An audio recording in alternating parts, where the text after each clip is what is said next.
Bawat oras ay mahalaga.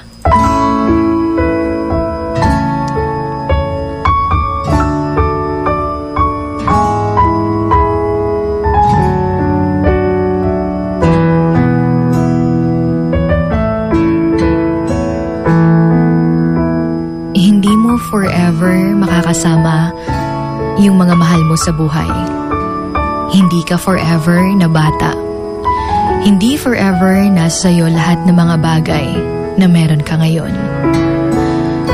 Bawat oras ay mahalaga.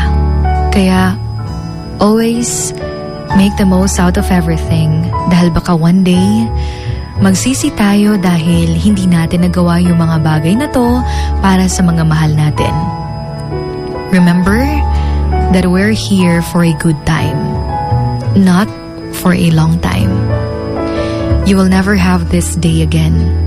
So, make every minute count. Do what you love what you do. Because life is beautiful. A day, an hour, and a minute will not come again in your life. So avoid fights, anger, and hatred. Instead, be kind to everyone and always remember to thank Him for everything. Because one day, you will wake up and there won't be any more time to do the things you've always wanted. So do it now. Laging tandaan na bawat oras ay mahalaga. Kung ano yung tapos na, hindi na natin maibabalik pa. Each moment spent is a choice. You value your time. Say no to distractions and focus on what truly matters. Laging tandaan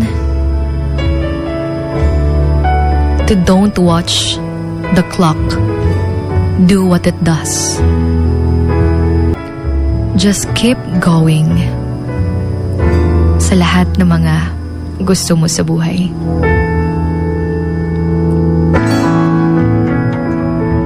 This is Emotions Going Wild, and you're with your Hugot Babe Sugar Dolly, right here on your #1 and multi-awarded radio station in Iligan. This is Wild FM 103.1.